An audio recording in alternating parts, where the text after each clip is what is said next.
I would never consider a woman like you as family. Get out of here and don't ever come back. No matter how much I protested, my mother-in-law just kept yelling that she wouldn't even consider reconciling. All I wanted was to get along with my mother-in-law and be a part of the family. Why can't she understand my feelings? If my mother-in-law continues with this attitude, I have my own plans. She'll regret not accepting me for the rest of her life. My name is Abby, a 30-year-old housewife. I met my husband at our workplace, and we fell in love, leading to marriage. I was drawn to his hardworking nature. After marrying, I decided to become a housewife, as my husband wished. My colleagues threw me a farewell party. Since we worked at the same company, we had many mutual friends who also attended our wedding. It was a marriage blessed by many. The happiness of everyone witnessing my big day made me resolve to build a happy home with my husband. My husband's dad passed away when he was young, leaving only his mother and his family. I have great respect for my mother-in-law, who raised her son all by herself. Now that I'm becoming part of the family, I decided to express my gratitude to her in my own way. But becoming a family turned out to be harder than I thought. We had met before the wedding, but to formally greet her, my husband and I visited her house. When we rang the doorbell, she warmly welcomed us inside. We enjoyed snacks and chatted with her, sharing recent happenings and troubles. My mother-in-law listened sincerely to our problems, which was very helpful. She truly seemed like someone who had raised my husband. "May I speak to you alone for a moment? I want to have a woman-to-woman talk," she said. After these words from my mother-in-law, my husband said, "I'll go out for some shopping," and left the house. This was my first time alone with my mother-in-law. Until now, I had managed to converse well with my husband's support, but being alone with her, I didn't know what to talk about and felt nervous. Seeing my nervousness and smiling, my mother-in-law began to speak. "Look, Abby, you're trying hard to become part of our family, but it's all in vain." Her sudden words made my eyes widen. She continued to smile gently, but her thoughts were unreadable. Seeing my confusion, my mother-in-law burst into laughter and said, while laughing loudly, "You're so naive, Abby. Let me make it clear for you. I don't accept you as family. I allowed my son to marry you because he insisted, but the thought of being family with someone like you is repulsive. I'll pretend to be family in front of my son, since he seems to truly consider you as family, but that doesn't mean I will ever accept you as family." The mother-in-law I met before the marriage seemed like such a kind woman. I thought she must be incredible for raising her son alone, but this is the reality. I had been ready to make an effort to become a part of my mother-in-law's family, but if the crucial mother-in-law won't accept me, what can I do? I was stunned by the magnitude of the barrier that had arisen so suddenly. Yet at that time, I had no idea of the hell that awaited me. Even after being told such things by my mother-in-law, I didn't give up. Our relationship had only just begun. Maybe we just hadn't understood each other well enough yet. Thinking this, I tried to balance time with my husband on weekends and actively sought to spend time with my mother-in-law during the weekdays. As a housewife, visiting every day was honestly tough, but it seemed trivial if it meant becoming a real family with my mother-in-law. I would finish my household chores perfectly and then help with chores at her house. I was always good at cooking, so I often prepared meals for my mother-in-law. At first, she would say, "Not bad," and ate what I made. But as I continued to cook daily, her attitude began to change. One day I served my mother-in-law a cream stew. My mom was very particular about the taste of her cooking, so I was proud of this dish, modeled after hers. As usual, my mother-in-law started eating with a dissatisfied look on her face, but her usual reaction was absent. Worried, I approached her, and she grabbed the stew plate and threw its contents at me. The heat and pain struck me all at once. I rushed to the kitchen to cool the burn, and my mother-in-law laughed at me. "Just like that day, coming here every day, you're really shameless. Were you trying to win my favor? Let me tell you, my mind will never change. I won't accept you as family no matter how delicious your cooking is. And today's stew was even worse than usual. Your cooking isn't very good to begin with, but today's was just awful. If you're going to serve something like this, don't come to my house anymore." The heat, the pain, and my mother-in-law's scolding overwhelmed me. My mind went blank. What should I have done? What could I have done? Watching me lost and confused. My mother-in-law sneered. She didn't offer a hand, just laughed at my disgrace. All I wanted was to build a relationship with my mother-in-law. All I wanted was to become a part of her family. It's such a small wish. Is it too much for me to hope for? The way forward seemed obscured by fog. I didn't know what to do anymore, but I still couldn't give up.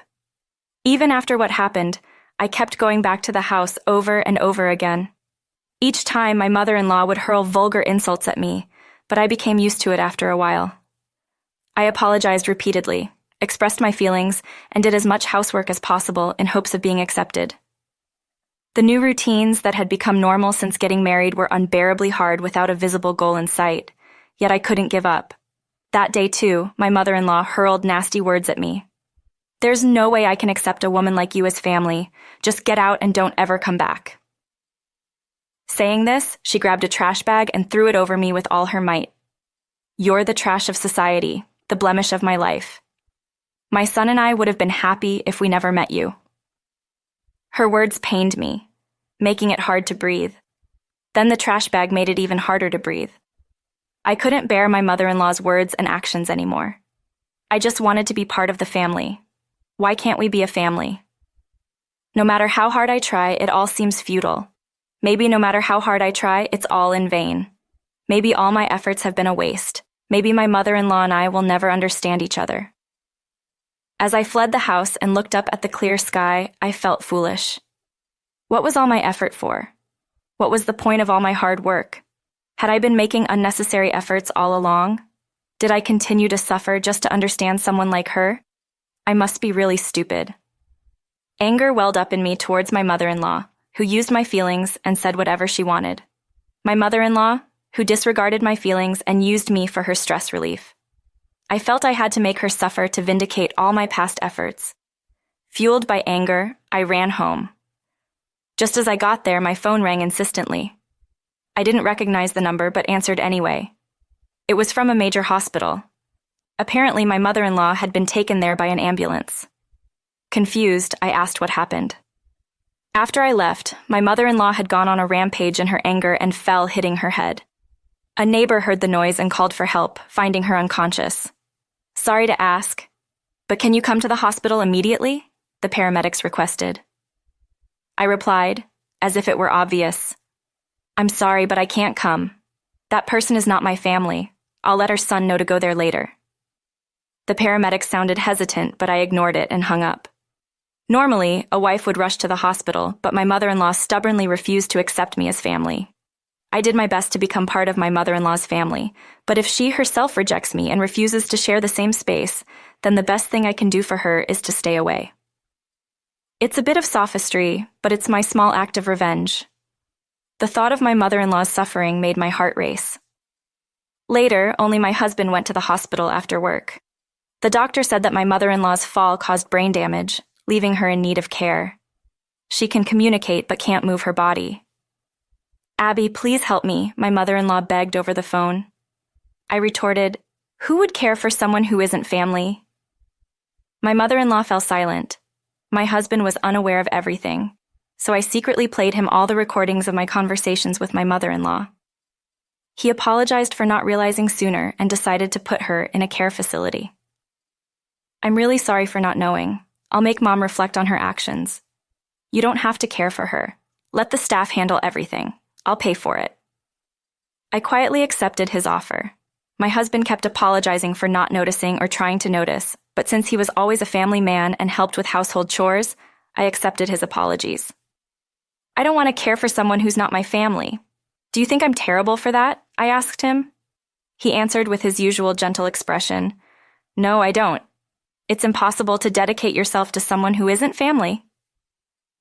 I felt relieved by my husband's words.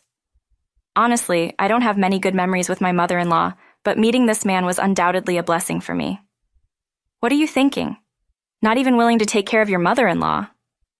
One weekday, having stopped visiting the in-laws' house, I was enjoying a relaxed afternoon when the phone rang. It was my mother-in-law calling. As soon as I answered, she started yelling without any greeting, calling me a failure and heartless.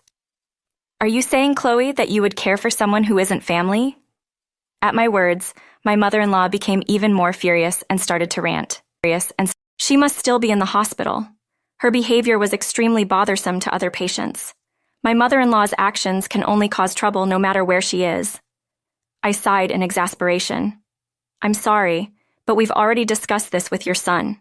The decision is final, so please give up trying to change it. Now is futile. We're not family, so I cannot help, Chloe. My mother-in-law kept yelling until the end, but I ignored it all and hung up. I could hear a nurse scolding her on the other end. My mother-in-law is just a person who always causes trouble, a human waste. She deserves the appropriate response. Then, my mother-in-law was discharged and, as previously arranged with my husband, admitted to a care facility. I went to see my mother-in-law on the day of her discharge, but as soon as she saw me, she yelled, "You thief!" My husband sighed upon seeing my mother-in-law's behavior. He must have realized the gravity of the situation, having only heard about it before.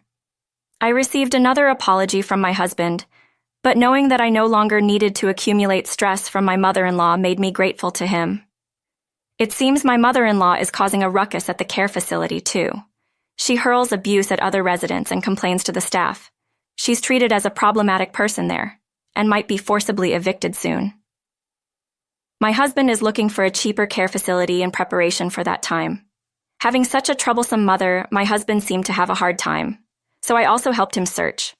As expected, my mother-in-law was forcibly evicted from the care facility, and my husband placed her in a lower-ranked one. She had been in a well-equipped place before, but now she's in a gloomy facility in the countryside. My mother-in-law complained until the end, but we're the ones paying. She should be grateful to be cared for at all, but I doubt my mother-in-law can be grateful for anything. One peaceful day, I received a call from my mother-in-law. Just hearing her voice, I could tell she was at her limit. Please, let's start over. I truly regret my attitude towards you.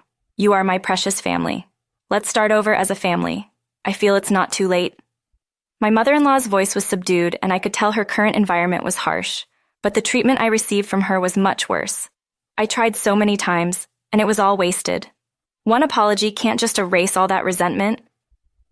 I can never accept you as family, Chloe, so please give up. With that, I hung up. I even set my phone to block her calls. Her and I are not family. I don't need to be bothered by a stranger's issues in broad daylight. My husband didn't criticize my attitude, instead agreeing it was the right thing to do. He apologized for not realizing earlier and is making an effort for us to get through this as a couple. I took away someone very important to my husband. That's why I want to do my best for him. I want to figure out what I should do for his happiness, to be happy together and willing to do